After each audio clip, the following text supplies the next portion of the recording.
Hello, everyone, and welcome to another episode of Parenting Children with Special Needs in a New Reality. My name is Aubrey Schmalley. I'm the owner of Sensational Achievements and author of the Body Activated Learning Framework.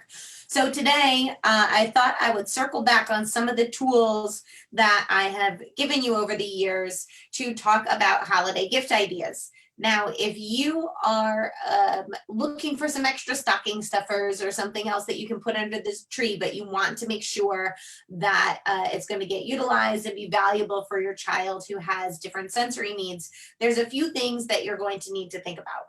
First, does your child constantly seek out things that provide them with energy and input and intense feedback to their body? The child who seeks out energizing types of things might benefit from things that are much more intense, like trampolines or fast bike riding or larger kinds of gross motor toys. If they don't have a lot of coordination, then you might be looking more towards, if they're older, an office chair that spins or a smaller spin board if they're younger.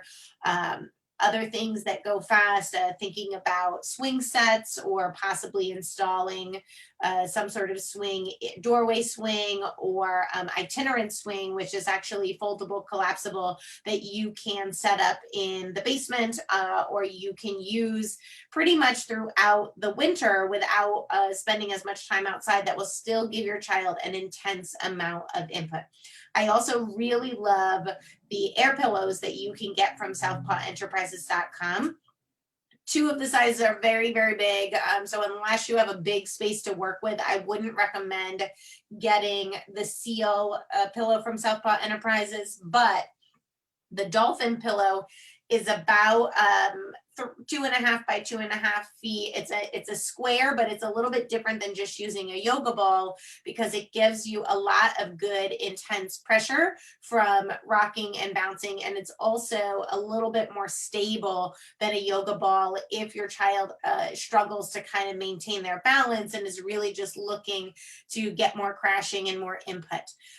If you're looking to make a crash pad because you don't want to get an air pillow, I would look around for places that sell scrap foam. So around me, there is an upholstery store that does upholstery for boats. And they always have extra bags of scrap foam, but you don't know if you don't ask. So go into the upholstery store and just ask them, especially if they are a place that cuts foam to put padding on chairs or different surfaces. This is the perfect place to say, do you have any scrap foam that's bagged up or whatever that you're not using? And for the most part, the price will fluctuate with the cost of gas because foam is a petroleum product. But many places will sell you an extra bag of scrap foam as long as they're not custom cutting it for you for pretty cheap. You may be able to spend about $20 for one large oversized garbage bag. And typically I'll get 2 of those and then I'll buy a duvet cover and just put all the foam inside. If you're handy, if you're good at sewing, then you can get 60-inch fabric, and I would just get at least maybe 120 inches long so you can fold it in half, and then you'll get a nice 5x5 cushion when you stitch it together. I definitely recommend using heavy duty Velcro or some kind of zipper or something that you can put on the edge to access it easily and change the foam out over time as it breaks down. So if you're that kid who is looking for energy and large amounts of input to their body, you're thinking gross motor, but you're also thinking lower skill demands with high input, if that's really what the child needs to get what they're craving. If you are looking for more calming types of things that are more restorative, more organizing, you're still going to think about the words rhythm, pressure, and respiration. And there are so many tools that you can go with. If your child is younger, maybe you might be leaning more towards the actual sensory tools or squishy toys or something that they enjoy, or sand play. My favorite sand actually is not sand at all. It's called Sands Alive. And what I like about it is that it feels very soft like a blanket. It does hold its shape when you squish it together, but then it will easily break apart, and it doesn't stick to your hands the way that Mundo does. I got mine in the Calendar store at the mall. Any of those little gifty stores that pop up that have games and whatnot usually have the Sands Alive, but I know that you can get it on Amazon as well. They sell all different kinds. They sell some that glow in the dark with various tools, but it's definitely a favorite when it comes to kids who have a defensiveness to rougher textures, who don't want to play with rice and beans. They seem to be better with playing with the Sands Alive, even if they don't like the kinetic sand that's a bit larger of a grain and more grainy. So if your child doesn't like sticky and unpredictable, then Tactile Materials, you're going to want to go with things that have more weight to them. So making a bean box that your child can bury their arms deep down into. I like the underbed storage boxes to be able to fill them up with rice and beans, especially if a child likes to sit right in the material and get all of that weighted input and pressure to their body. One of the tools that I use a lot is my Sandbell, and I'm sure you've seen me bring it on the show before. I don't have it in front of me right now, but I'll definitely post it for you in case you're interested. It is a neoprene disc, and I fill it with sand.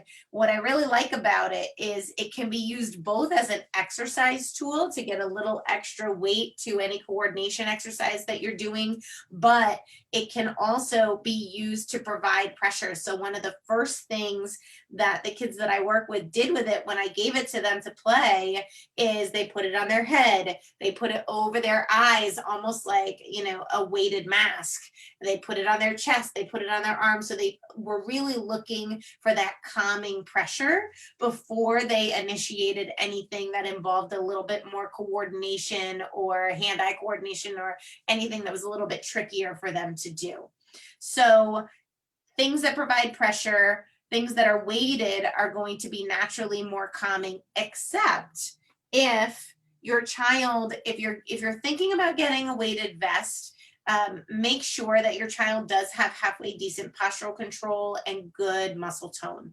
If your child trends towards lower muscle tone and less postural control, you probably will be safer with some kind of neoprene option or tight fitting clothing when you're looking for compression, because a weighted vest, if you're wearing it while you're sitting, is weighing down on your shoulders and weighing down on your posture. And at some point it becomes more work to hold your body up than it does beneficial in the calming department.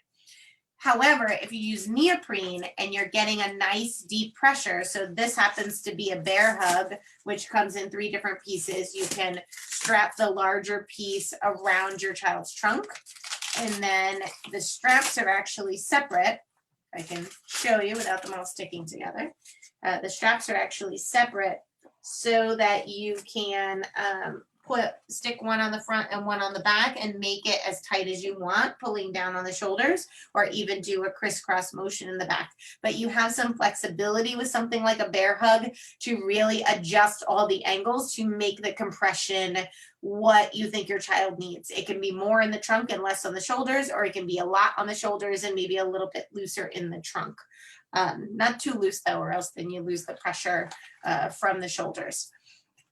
Other things that provide more pressure and are resistant but not heavy are anything like Lycra and body socks.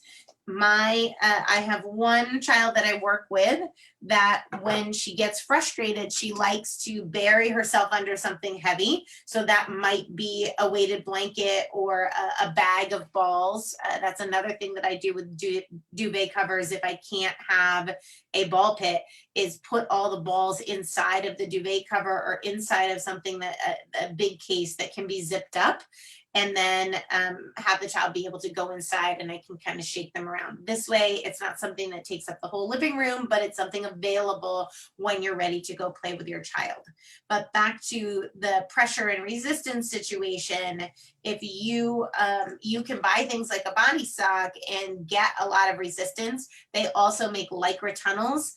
And in the case of this girl that I'm talking about, one of the things that worked really well for her was Lycra bed sheets, because she liked the compression and she liked the stretch. She liked the pressure on her body without it weighing her down. She wasn't a super fan of the weighted blanket because she always ended up just kicking it off and flopping around as she changed body positions. But with the Lycra sheet, she can roll around, change positions very easily without getting stuck or tangled in her blankets, and she still is retaining that pressure and compression.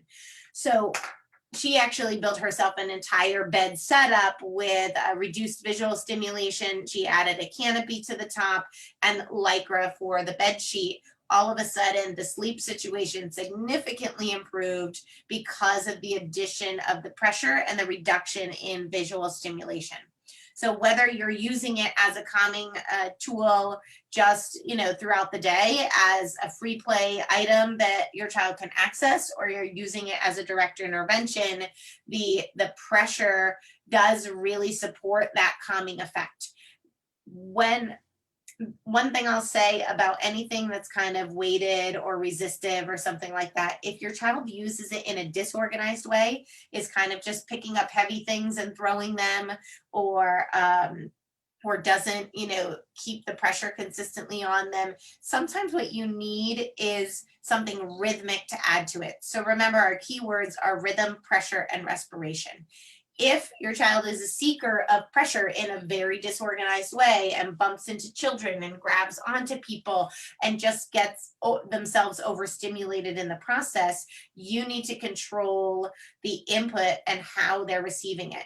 So it might be that you're using the Lycra sock, but you're using the Lycra sock while you're sitting in a gliding rocking chair and getting some really nice rhythmic movement while you're getting the pressure.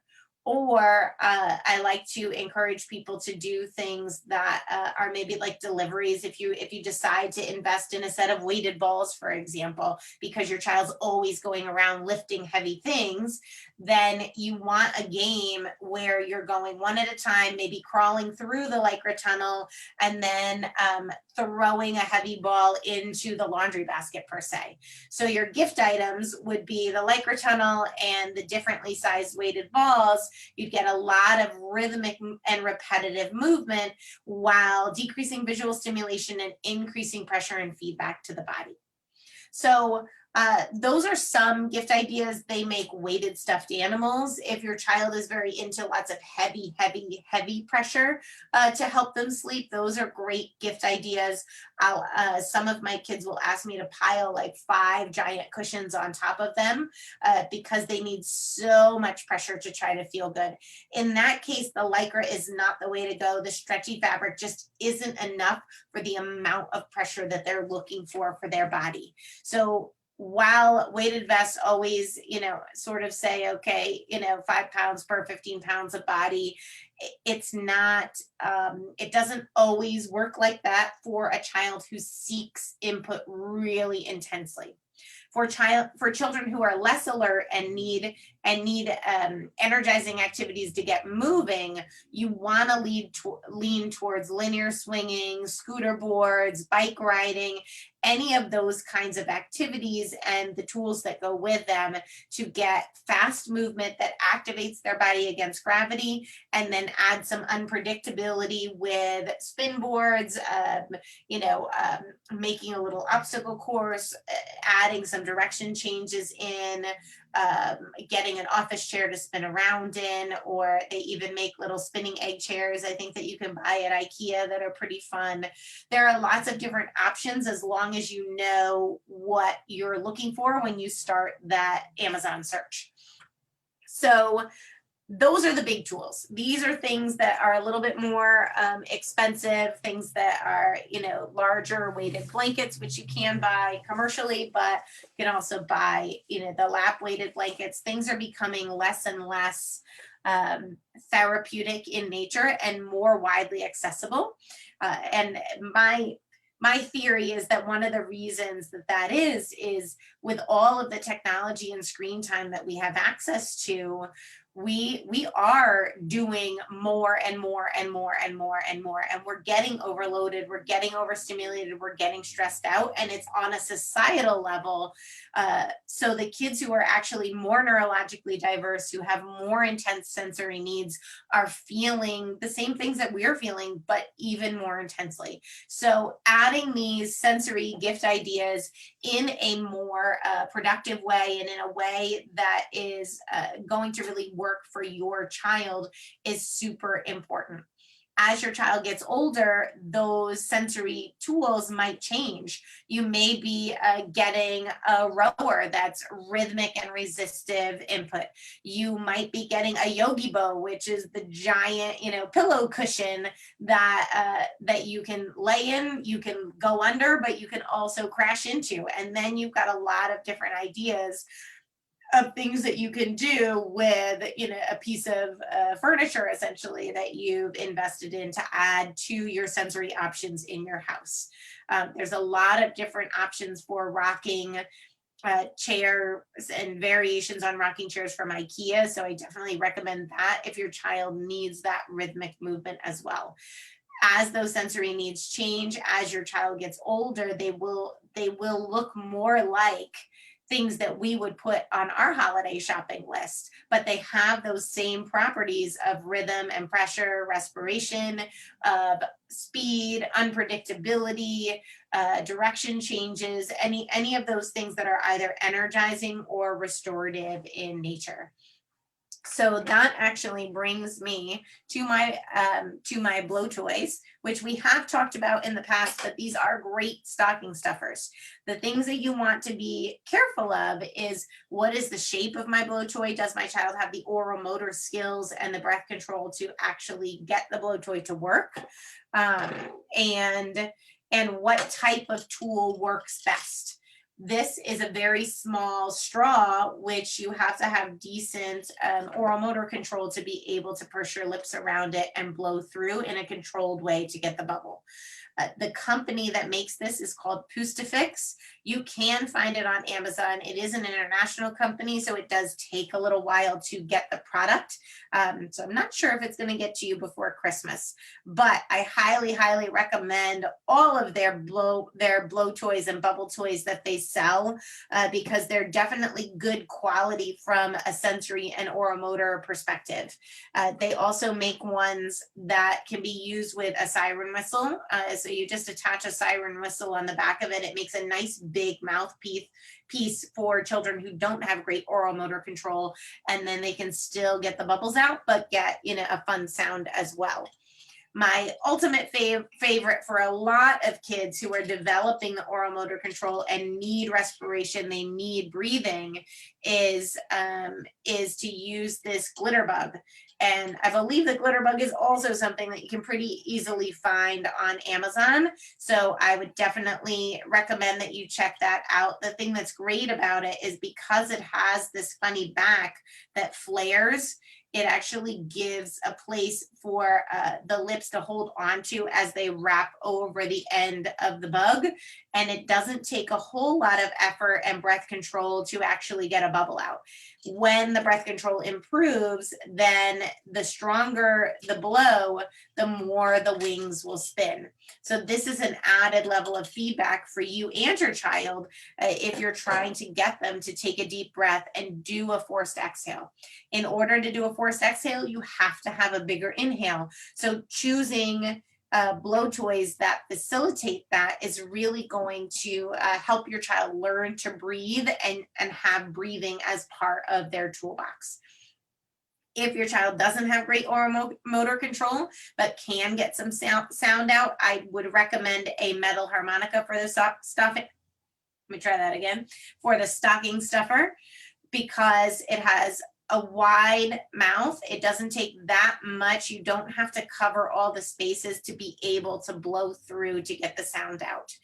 If the harmonica is too resistive, or if the blow toy is too resistive, it doesn't give a strong cause and effect to a child that has trouble coordinating their breath and their oral motor skills for a strong blow. My favorite toy, which is a dollar store toy, it's a little bit harder to order online, is the blow dart. It kind of looks like a Nerf blow dart, but it's not made by Nerf. It just has a foam dart, like a lot of the Nerf tools, and the suction cups on the end, but then a smaller diameter, I would say probably about 1 inch or 3/4 of an inch diameter for the blow toy. And you'll see it's flared at this end, so you can put it over your mouth like a trumpet and then blow through and shoot at a target. It is rhythm and repetition because you can blow 5 repetitively to the target, and the forced exhale has, helps you actually breathe out a little bit stronger with every blow. You can monitor the change in the breath control with the change in the distance that the blow dart flies. These are all great little stocking stuffers to add to your pile. Other things that are pretty good is if you want to add massagers. Sometimes vibration works for kids because it's more connecting to their body and more alerting to their muscles. But then other kids would rather use something like a rolling ball massager, because even if they do it themselves, you can get that rhythm and repetition, and you can get that deep pressure into the skin. These are substitutions or other things that you can use aside from wool bark or brushing that will provide kind of a diffuse input to the muscles. You will have to play around with massagers and vibration tools, I'll say, because sometimes it feels too pinpointy and it's not enough diffuse pressure to the skin to be comfortable for your child. So I definitely encourage you to run kind of sensory experiments, try out different tools, or think about the things that your child has gravitated towards in the past, and utilize that knowledge to help you make some decisions. Okay, I noticed when, after we do bike riding, my child is always in a better mood, and he just moves a little smoother. He's a little less clumsy. Okay, that's great information, because now you know that linear fast movement is alerting for your child, and you can look at the toys that are available and say, okay, what else can I add? I can add a scooter. I can add a scooter board. I can add I can add a swing that moves straight back and forth and gives me speed and linear movement. Any of those would be appropriate for the child that looks more alert after they go bike riding or after they do anything that's fast and linear. When you look at a child who is a big pressure seeker, sensory seeker, and you can get tools that are going to allow them to move in a more organized and rhythmic way, but still be really heavy and intense, or maybe add that heaviness to the types of things that are in their bed when they sleep, then you're going to see a child that overall is much calmer because they're connected to their body and they're feeling more regulated and able to recover from the skill demands throughout the day. If your child doesn't breathe, then you absolutely need the blowing tools, and you need to add those to your stocking stuffers or get them under the tree. Breathing is such an essential part of self-regulation. When you see breath holding and tensing and fixing, you really need to do something for the body to reduce the tension and the restriction in the muscles and in the diaphragm. So the best way to do that is by adding some sort of blow toy. And if your child needs that blow toy to have some sort of goal to it, whether it's chasing bubbles and popping them or blowing at a target, whatever it is, it can help tremendously with kids who are anxious, with kids who are stressed out from a lot of schoolwork or distance learning or too much screen time. Whatever it is, it can really help with the recovery process. Now, if you are looking more towards activities that are going to support your child's development, now you're looking more at gross motor tools to add to your toolbox that are going to support midline crossing. This could be one of those half BOSU bumps that come with the resistive handles where you can do some punching. It could be setting up an activity in the basement and buying different size balls and different weighted balls, and maybe getting those little write-on sticker dots that you can just paste all over the wall and practice shooting at different ones and earning points. So that can be a fun extension game where you get a couple different balls and then turn it into something that's a more dynamic activity that you can do indoors in the basement or add to stations you're doing or obstacle courses that you're setting up. When I think about kind of core materials, if I was going to set up some kind of obstacle course or space in the basement to do more motor kinds of things, I would recommend the space marker dots that you can get from flaghouse.com. They are, let me grab them really fast for you. They're just little orange dots, or any color really, that you can throw on the ground. A lot of times they come in sets of 6. You can set them up in all different ways. You can jump over them. You can make them into a hopscotch course. Sometimes just having the visual marker and adding a ball for targeting and visual attention shifting is a great use for these dots. You definitely want to have some kind of scooter board, and a length of rope from Home Depot. It's always good to combine those two, because then you can pull your child around the house, or you can have them use the scooter board on their own to collect things, to drop things off in the laundry baskets. You can combine these things in a lot of different ways to make the activities more dynamic and to increase postural control, increase scanning of the environment, and visual attention shifting. Other things that I have encouraged people to add to their gross motor stack might be an indoor trampoline, specifically one that uses bungee cords, because the bungee cord based trampolines tend to be a little bit bouncier and tend to give a bit more input.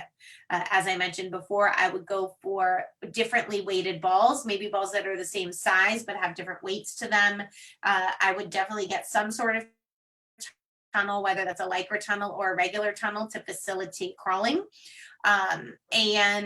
If you have space to get anything like an air pillow, like the Dolphin Pillow from Southpaw Enterprises, or even just put 1 to 3 hooks in your basement ceiling so that you can get a linear swing and a swing that spins, you're going to have a lot of versatility in your play area to do some more dynamic kinds of obstacle courses that will help support the ability of the vision to guide the body, postural control, coordination, and the ability to kind of safely navigate and move through the environment. If you have any questions, definitely shoot me an email, respond to this post, comment below. If you have a gift idea you're not sure about, you can certainly ask me for my opinion or ideas, and I'll try to respond back to you. There's so many tools out there, but the lens that you use to look through them and to kind of pick through the ideas on the gift list is really important, because they're always coming up with more tools than I could ever possibly own. But I am looking for similar properties to what the child is already finding valuable, whether it's from a self-regulation standpoint or from a motor development standpoint, and then scaffolding on that, or looking for different materials that fall in that category that will add to the child's repertoire. So I will be back next week, and we will be talking about holiday baking, and I'll give you some tools and strategies for that as well. Starting this weekend, I will be emailing out the 12 days of holiday fun with body activated learning. So if you are interested in getting on that email chain and getting videos and blog posts about activities and gift ideas, and exercises that you can do at home with your child, please sign up for the 12 days of holiday fun. I'm also going to be very shortly releasing the level 1 body activated learning certification online. This is appropriate for parents, babysitters, paraprofessionals, anyone who works with children, staff, camp counselors.